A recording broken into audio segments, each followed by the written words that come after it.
To maintain a balance between agricultural production and resource protection, the Florida Department of Agriculture and Consumer Services, or otherwise as we know FDACS, in cooperation with the University of Florida Institute of Food and Agricultural Sciences, also known as IFAS, and the agricultural industry as a whole have developed a set of best management practices known as BMPs for agricultural producers to help protect and conserve Florida's water resources. The FDACS BMPs for nutrient and irrigation management cover a wide range of practices, management tools, and decisions.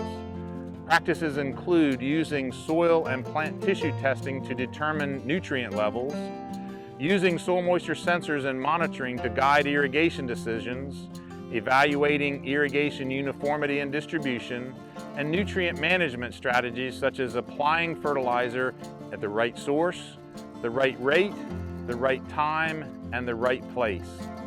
My name's BJ Wilkerson. I farm in Wilkerson County. We farm about 5,000 acres and grow peanuts, corn, cotton, green beans. Got quite a few head of cattle and do a lot of cover cropping and winter crops and some small grains. We just do what it takes to keep going forward. I think the BMPs has changed what we do in the last 10 years. They've allowed us to stay way more efficient than what we would without them. Without the research end of it, putting in the research to give us the knowledge.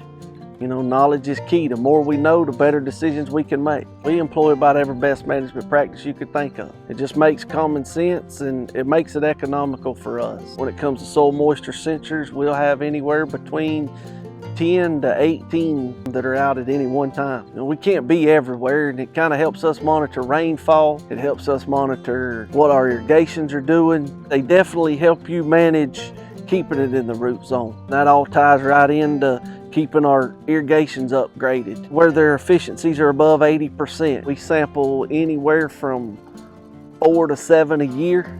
We got them on a rotation that they get sampled, and if there shows a problem, cost share helps pay for that, and it helps us stay efficient at what we do. Every acre we got gets variable rate soil sampled every year. Corn, I mean, we don't make a decision without that tissue sample, really. I mean, we have a base plan and we kind of roll off of that, but about V4, V5, that plan will go out the window and it'll all get whatever them tissue samples say.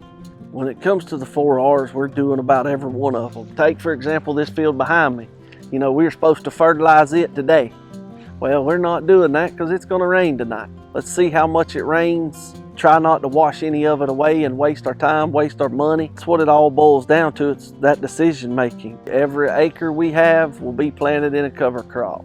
We have really strived to adopt the leaving something covering the land. We try not to leave a field bare if we have to, no more than 7 to 8 days. Anytime you can add organic matter, you do it. Can't leave this land bare and expect it to do what it needs to do. You got to keep a good crop.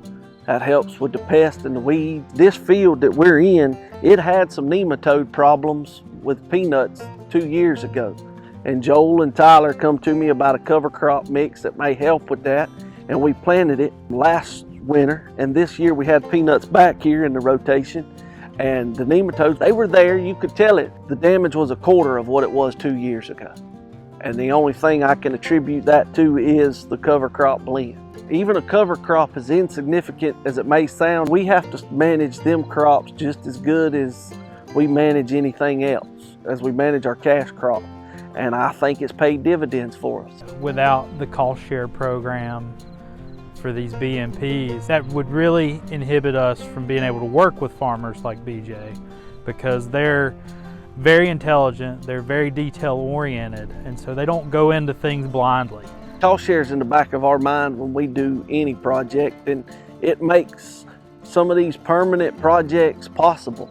There's times that a project may not be possible, or buying a piece of equipment to try to better yourself, it just don't seem feasible, and then if you get the cost share, you know, it helps it pencil out in the end. I think without the cost share, you would see 75% reduction in the adoption, if not more. That's helped us give them knowledge about these new techniques and these BMPs that we're trying to get them to implement. But it gives them confidence in the things we're trying to educate them on as extension faculty here in the state, that they can trust what we're trying to tell them is in their best interest, and that we're supported by not only the university but FDACS through the cost share program and the BMP program to help them do what's best for their operation and their family and their farm, and for the next generation to leave it better than they found it. When the UF comes out and says, hey, we've done this work for 3 or 4 years, this is the way to go, we need you to go this way, we can't always shift gears that fast.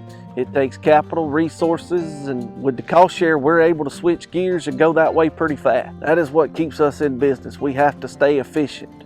We have to stay ahead of the competition.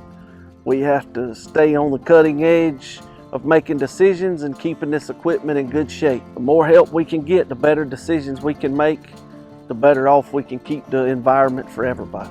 By enrolling in the FDACS BMP program and implementing best management practices, Michael and BJ Wilkerson are demonstrating their commitment to Florida's environment, to clean water, and to sustaining agriculture for generations to come. The collaborative efforts between UF IFAS, FDACS, partnering agencies, and producers serve as a cornerstone for the agricultural industry's BMP success stories.